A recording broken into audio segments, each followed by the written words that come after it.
Hey friends, welcome to शिन्नामा station. आज मैं एक न्यू फिलिपिनो मूवी एक्सप्लेन करूंगी जिसका नाम है मस्ट डेट द प्लेबॉय। तो बिना और देरी के स्टार्ट करते हैं।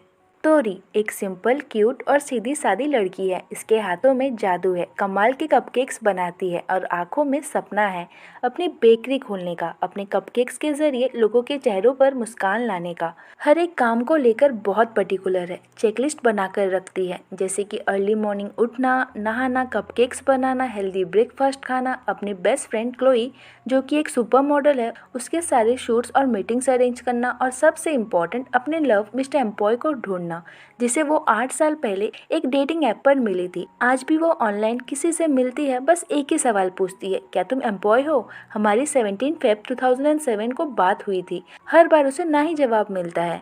8 साल पहले स्टडीज के लिए अपने गांव को छोड़कर फिलीपींस के कैपिटल मनीला में अपने दो बेस्ट फ्रेंड क्लोई और नाथन के साथ रहने आई थी। तोरी इंट्रोवर्ट थी, अननोन लोगों से ज़्यादा बात नहीं करती थी। क्लोई उसे एक्सट्रोवर्ट बनाने की कोशिश करती है, लोगों से बात करने बोलती है। धीरे धीरे वो बात करना स्टार्ट करती है और ऐसे एक दिन उसे एक ऐसा बंदा मिलता है जिससे वो एक बार में ही कनेक्ट कर जाती है। सो टेक्निकली कहे तो तोरी को लव एट नो साइट हो जाता है, बिना देखे प्यार हो जाता है। चैट पर दोनों की बातें आगे बढ़ती है। वो उसे डेट के लिए पूछता है। तोरी हाँ बोलने जाती ही है कि तभी उसका लैपटॉप खराब हो जाता है। वो रोने लगती है। उसके फ्रेंड्स को लगता है शायद प्रोजेक्ट के फाइल सेव करना भूल गई है, इसलिए रो रही है। वो भी डर जाते हैं। फिर उन्हें पता चलता है कि तोरी तो अपने ऑनलाइन क्रश के लिए रो रही है। क्लोई कहती है, ओके, तुझे उसका नाम एड्रेस कुछ तो पता होगा ना? चैटरूम एनोनिमस था, इसलिए तोरी को उसका नाम या एड्रेस कुछ पता नहीं चलता, बस उसका यूजर नेम पता था, 18M फिलीपींस। फ्रेंड्स सोचते हैं इससे कैसे पता चलेगा कि वो कौन था।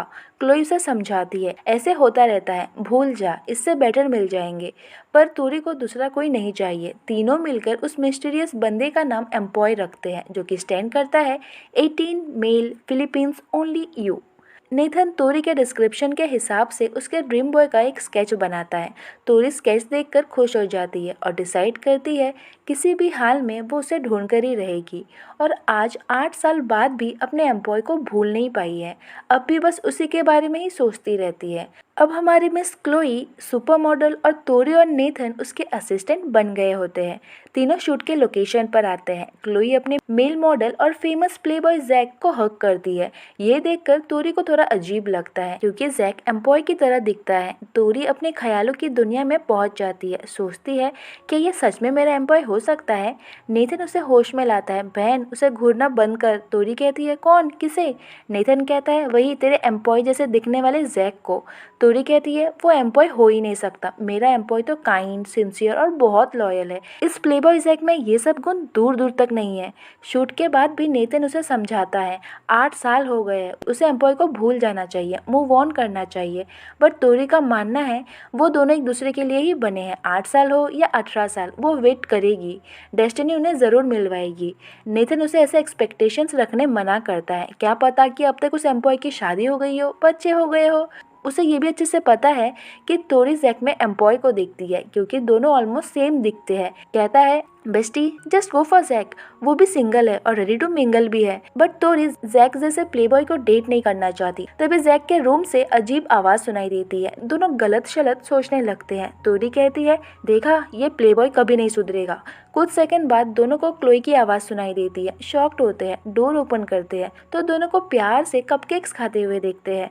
क्लोई जल्दी से एक्सप्लेन करने लगती है, तुम लोग जैसा सोच रहे हो ऐसा कुछ नहीं है। जैक कहता है, क्या वैसा कुछ नहीं है? वैसा ही है, you are my girlfriend right?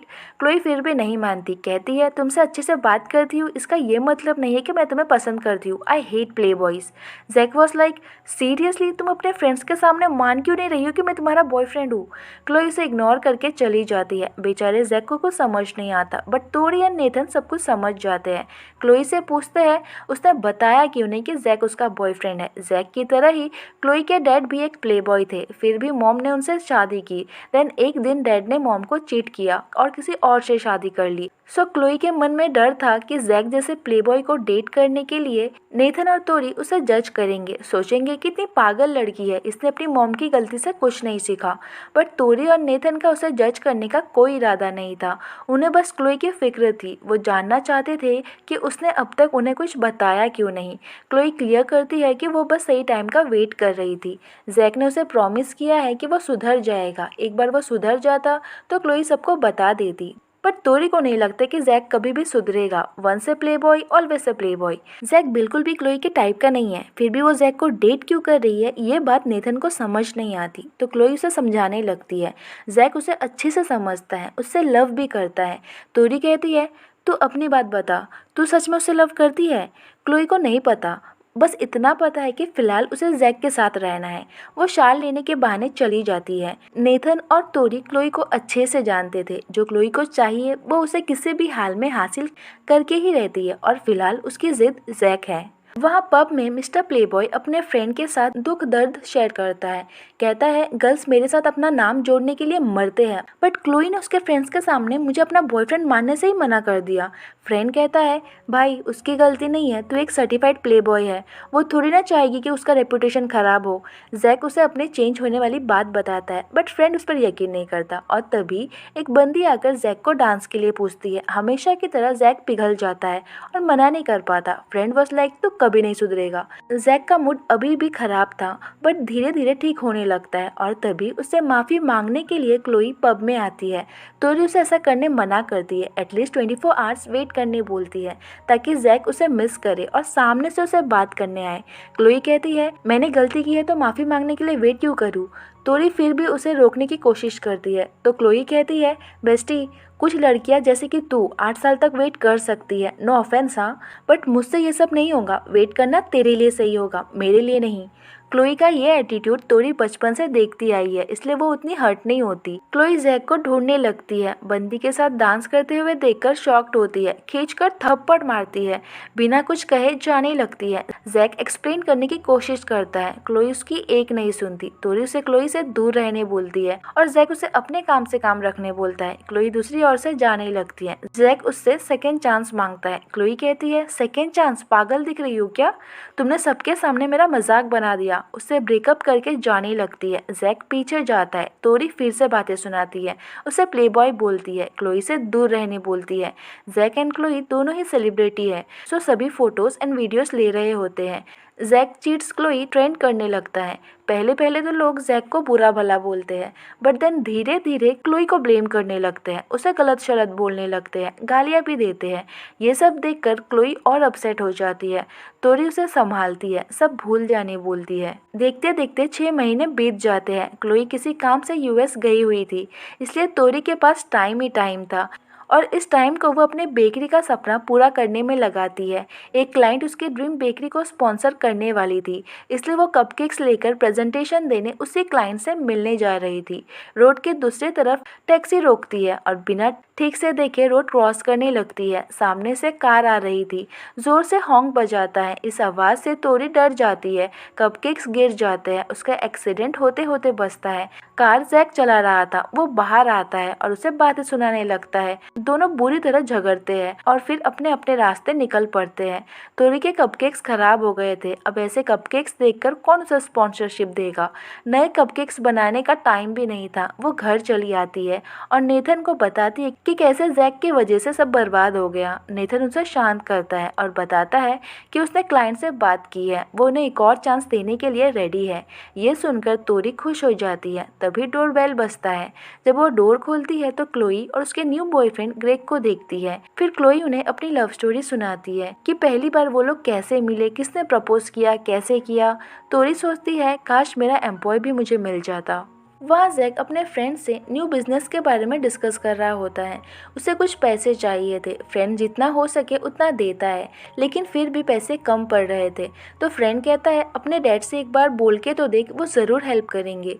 Jack के डैड बहुत रिच है, लेकिन जैक और उनकी बनती नहीं है, इसलिए वो उनके पैसे नहीं लेना चाहता। वो सब खुद ही मैनेज करना चाहता है। उसका फ्रेंड उसे क्लोई और ग्रेग के यूएस से वापस आने वाली बात बताता है। ये सुनकर जैक का मूड खराब हो जाता है। तभी क्लोई एंड फ्रेंड्स वहाँ आते हैं। क्लोई बार बार जैक को जेलस फील करवाती है, जो तोरी नोटिस करती है। ग्रेग ड्रिंक लेने जाता है। जैक क्लोई से बात करने आता है, लेकिन क्लोई को उससे बात नहीं करनी थी। जैक एक लास्ट बार बात करने बोलता है। ग्रेग वापस आता है तो उसे क्लोई से दूर रहने बोलता है। दोनों के बीच बहस होने लगती है। क्लोई बताती है कि उसकी और ग्रेग की एंगेजमेंट हो गई है। ग्रेग भी लाइक ये कब हुआ। क्लोई उसे इशारा करती है तो वो सिचुएशन को समझ जाता है। क्लोई के साथ ताल से ताल मिलाता है। जैक इस बात को सच मान लेता है, लेकिन बंदा है बहुत ढीठ। कहता है शादी तो नहीं हुई है ना। ग्रेग कहता है भाई ये मेरी गर्लफ्रेंड है, तू देता होगा अपनी गर्लफ्रेंड को किसी और से बात करने के लिए, मैं नहीं देता। ये सुनकर जैक को गुस्सा आता है। हाथापाई शुरू हो जाती है। क्लोई ग्रेग को लेकर चली जाती है। तोरी जैक को रोकती है। जैक कहता है क्लोई मैं तुम्हें किसी भी हाल में अपना बना कर ही रहूंगा। फिर तोरी को अपने आप से दूर करता है। तोरी उसे क्लोई और ग्रेग से दूर रहने बोलती है, देन चली जाती है। फिर से सोशल मीडिया पर क्लोई और जैक ट्रेंड होने लगते हैं, जिस वजह से क्लोई का दिमाग खराब हो जाता है। कहती है वो जैक अपने आप को समझता क्या है। जैक को बहुत गालियाँ देती है। तोरी उसे शांत करती है। क्लोई और ग्रेग की एंगेजमेंट तो नहीं हुई थी, लेकिन दोनों ने डिसाइड किया है कि इसी मंथ शादी करेंगे। क्लोई को लगता है जैक अभी तक उससे मूव ऑन नहीं कर पाया है और उसे डर है कि वो उनकी शादी नहीं होने देगा। इस वजह से वो नेगेटिविटी की दुकान बन जाती है। तोरी उसे समझाती है तू ज़्यादा सोच रही है, ऐसा कुछ नहीं होगा। लेकिन क्लोई का मन नहीं मानता। उसे एक आइडिया आता है। वो कहती है Tori you must date the playboy, इससे वो तुम्हारे साथ बिजी रहेगा और यहाँ मेरी और ग्रेग की शादी भी आराम से हो जाएगी। तोरी हैरान होती है। कहती है वाह क्या ब्रिलियंट आइडिया है, ऐसे आइडियाज़ तू कहाँ से लाती है।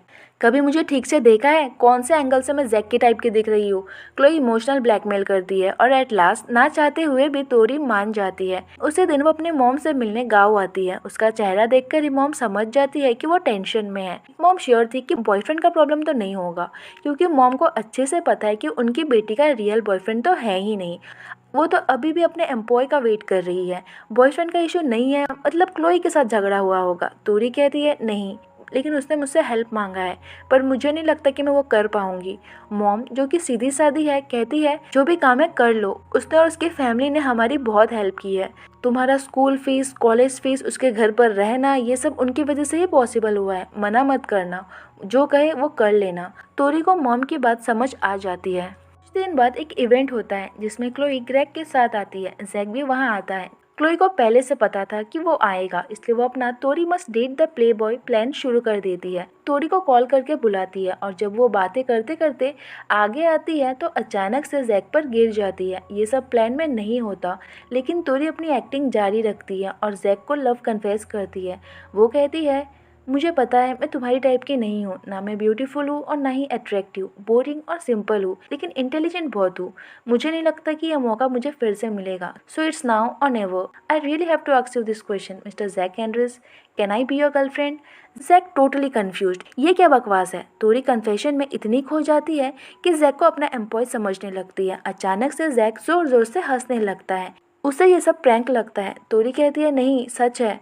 वो उसकी बहुत इंसल्ट करता है। तोरी एम्बेरस होकर भाग जाती है। क्लोई ने ऐसा कुछ एक्सपेक्ट नहीं किया था। वो तोरी से माफ़ी मांगती है। तोरी को पता था कि वो जैक की टाइप की नहीं है। आज तक जैक की जितनी भी गर्लफ्रेंड रहे हैं वो सब बहुत ब्यूटीफुल और अट्रैक्टिव थी, इसलिए वो पहले से जानती थी कि जैक कभी भी उसे हाँ नहीं बोलेगा। फिर भी क्लोई के लिए उसने ये सब कुछ किया। क्लोई कहती है तूने जो किया दैट्स मोर देन इनफ, अब मैं आगे संभाल लूंगी।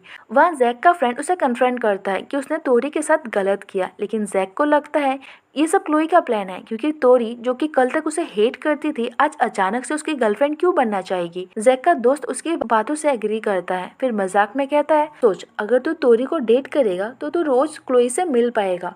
जैक अपने दोस्त का मजाक सीरियस ले लेता है। कहता है प्लान तो सही है। फिर जैक डिसाइड कर लेता है कि वो क्लोई के करीब जाने के लिए तोरी को यूज करेगा। नेक्स्ट डे जैक तोरी से मिलने आता है। जब वो रिसेप्शनिस्ट से उसका फ्लैट नंबर पूछता है, तोरी उसे देख लेती है। सोचती है ये यहाँ क्या कर रहा है। जैसे ही जैक उसे देखता है वो बात करने आता है। तोरी कहती है कल इतना इंसल्ट किया काफ़ी नहीं था क्या, आज फिर से करने आए हो। वो पहले तो कल के लिए माफ़ी मांगता है और देन कहता है तुमने अचानक से प्रपोज किया इसलिए कंफ्यूज हो गया था, फिर घर जाकर सोचा तो लगा कि तुम मेरे लिए परफेक्ट हो, तो क्या तुम मेरी गर्लफ्रेंड बनोगी। तोरी नहीं चाहती थी कि क्लोई की शादी में कोई भी प्रॉब्लम हो। वो किसी किसी भी हाल में जैक को क्लोई से दूर रखना चाहती थी। कहती है ठीक है, लेकिन पहले तुम्हें मुझे कोर्ट करना होगा, मतलब डेट पर लेकर जाना होगा, इम्प्रेस करना होगा, फिर मैं सोचूंगी कि मुझे तुम्हारी गर्लफ्रेंड बनना है कि नहीं। जैक मान जाता है। तोरी नेथन और क्लोई को सब बताती है। क्लोई उसे प्रॉमिस करने बोलती है कि वो पहले जैक को अपने प्यार में फंसाएगी और जब जैक उससे डीप वाला लव करने लगेगा तब वो उसे ब्रेकअप कर लेगी। तोरी प्रॉमिस करती है। क्लोई नेथन से बोलकर इसका एक वीडियो बनाती है।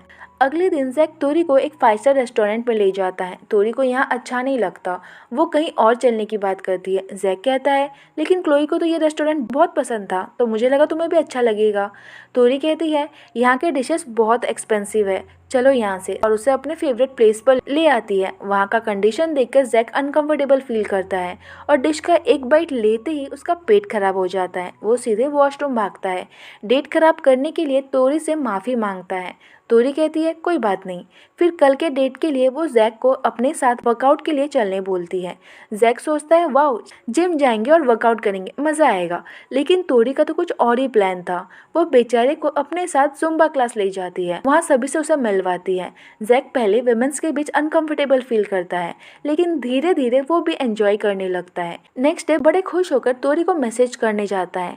उसे पता चलता है कि क्लोई की कुछ ही दिन में शादी होने वाली है। वो ये नहीं होने देना चाहता, सो जल्दी से तोरी को कॉल करता है। पूछता है तुम कहाँ हो। वो और नेथन क्लोई के वेडिंग ड्रेस के अरेंजमेंट में लगे हुए थे। अब ये तो नहीं बता सकती, इसलिए झूठ कहती है, ऑफिशियल काम में बिजी हूँ। जैक जब पूछता है कि वो क्लोई के साथ है, वो जवाब देती है हाँ, हम फोटोशूट में बिजी हैं। जैक मिलने की बात करता है, पर वो कहती है हम शूट के लिए बहुत दूर आए हैं।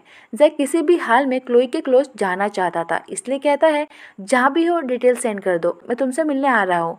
तोरी बहुत बहुत दूर वाले जगह का नाम बताती है। सोचती है इतनी दूर सुनकर वो आने से मना कर देगा, लेकिन वो मना नहीं करता और मिलने निकल पड़ता है। यहाँ तोरी को गिल्टी फील होता है, पर क्लोई बहुत खुश होती है। कहती है तूने जो किया सही किया, वो यही डिजर्व करता है। जैक तोरी की बताई हुई जगह पर पहुंचकर देखता है कि वहाँ कोई नहीं है। धीरे धीरे 3 घंटे गुजर जाते हैं। वो तोरी को कॉल करता है। तोरी कहती है हम लेट हो गए थे इसलिए सीधे घर आ गए, सॉरी। हाँ। जैक कहता है कोई बात नहीं। जैसे ही बारिश होने लगती है तोरी का गिल्ट और बढ़ जाता है। वो खुद से कहती है तोरी गिल्टी फील करना बंद कर, वो प्ले बॉय है, यही डिजर्व करता है। फिर वो कपकेक्स बनाने में लग जाती है। 1 घंटे बाद कोई डोरबेल बजाता है। पता चलता है कि जैक है। अंदर आते ही वो नेथन और क्लोई के बारे में पूछता है, तो तोरी बताती है कि दोनों बाहर गए हुए हैं। जैक अपने शर्ट के बटन्स खोलने लगता है। तोरी डर जाती है, पूछती है क्यों। जैक उसके करीब आकर कहता है आई वॉन्ट यू। तोरी कहती है क्या हम कुछ ज़्यादा फास्ट नहीं जा रहे हैं, लेकिन जैक फिर से कहता है आई वॉन्ट यू। तोरी बोलती है ये गलत है। जैक मुस्कुराते हुए कहता है I want you to bring a towel. मैं पूरा भीग गया हूँ। तोरी का पोपट हो जाता है। वो जल्दी से टावल लेने चली जाती है। तभी मिस्टर जैक वहीं रखे कपकेक्स को टेस्ट करता है, जो कि उसने पहले भी खाए थे। क्लोई ने उसे खिलाए थे। उसे लगता है ये रेसिपी क्लोई की है। तोरी को समझ नहीं आता कि वो क्यों कह रहा है कि ये क्लोई की रेसिपी है। वो क्लियर करती है ये कपकेक्स मेरे खुद की रेसिपी है, सब कुछ मैं खुद ही करती हूँ। क्लोई को कुकिंग और बेकिंग में कोई इंटरेस्ट नहीं है। जब जैक को पता चलता है कि ये रेसिपी तोरी की है, वो उसे देखता रहता है। उसे कुछ ज़्यादा ही इम्प्रेस हो जाता है। वो जानना चाहता था कि बेकिंग में इतना इंटरेस्ट उसे कैसे आया। तोरी बताती है कि वो बचपन में क्लोई की मॉम को बेकिंग करते हुए देखती थी, तब से ही उसे इंटरेस्ट आ गया। ये सुनकर जैक को लगता है कि तोरी और क्लोई बचपन के फ्रेंड्स हैं। तोरी कहती है हाँ तुमने सही कहा, मैं उनके ड्राइवर की बेटी थी, फिर भी क्लोई ने मुझे अपना फ्रेंड बनाया, वो बहुत अच्छी है। जैक कंफ्यूज होकर पूछता है तो तुम्हारे डैड अभी भी उनके ड्राइवर है। तोरी कहती है नहीं, वो तो हेवन में है। ये सुनकर जैक को उसके लिए बुरा लगता है। वो इनसेंसिटिव क्वेश्चन पूछने के लिए माफ़ी मांगता है। वो इतना माइंड नहीं करती। उसे अपने डैड की याद आती है। जब उसने पहली बार कपकेक्स बनाए थे तब डैड उसके कपकेक्स के फ़ैन बन गए थे। उनका सपना था कि वो और तोरी एक दिन तोरी स्ट्रीट नाम का एक बेकरी खोलेंगे, लेकिन अचानक उनकी डेथ हो गई। तोरी ने डिसाइड किया वो ये सपना पूरा करेगी और अपने डैड को प्राउड फील करवाएगी। जैक को समझ नहीं आता कि तोरी तो क्लोई की असिस्टेंट है, दिन भर बिजी रहती है, फिर भी ये कपकेक्स बनाना ये सब काम एक साथ मैनेज कैसे करती है। तोरी अपने फ्री डे पर कपकेक्स पर फोकस करती है, रेसिपी को और बेहतर बनाती है और उन्हें सेल भी करती है। उसने अभी तक जो भी सेविंग्स किए हैं सब उसके सपनों की बेक शॉप तोरी स्ट्रीट के लिए है। जैक बड़े इंटरेस्ट से उसकी बातें सुनता है। फिर तोरी कहती है, कल मुझे क्लाइंट मीटिंग के लिए जाना है, कपकेक्स का प्रेजेंटेशन देना है, इसलिए इतने सारे एक्स्ट्रास बना कर रखे हैं जस्ट इन केस अगर रोड क्रॉस करते वक्त किसी के जोर के हॉन्क से मेरे कपकेक्स हवा में उड़ भी जाए तो भी मेरे पास एक्स्ट्रा कपकेक्स होंगे बैकअप के लिए। जैक समझ जाता है कि वो उस दिन की बात कर रही है। कहता है, मैंने जानबूझकर थोड़ी ना किया था, सॉरी ना। फिर वो तोरी को क्लाइंट मीटिंग में ड्रॉप करने की बात करता है। तोरी पहले मना करती है पर जैक इंसिस्ट करता है। जैक उसके पास आता है, उसके हाथ पकड़ता है, कहता है, जिस दिन मैंने ये कपकेक्स खाए थे ना, उसी दिन मैंने डिसाइड कर लिया था जिसने भी ये कपकेक्स बनाए हैं मैं उसे ही अपनी वाइफ बनाऊंगा। मतलब जब क्लोई ने उसे ये कपकेक्स खिलाए थे उसे लगा था कि ये क्लोई की रेसिपी है, इसलिए वो क्लोई को पसंद करने लगा था। लेकिन अब तो ये क्लियर हो गया है कि कपकेक्स तोरी की रेसिपी है। दोनों बातें करते करते खो जाते हैं, किस करने ही वाले थे तभी एक आवाज उन्हें रोक देती है। तोरी कहती है, लगता है कपकेक्स बन चुके हैं। वो जल्दी से किचन में चली जाती है।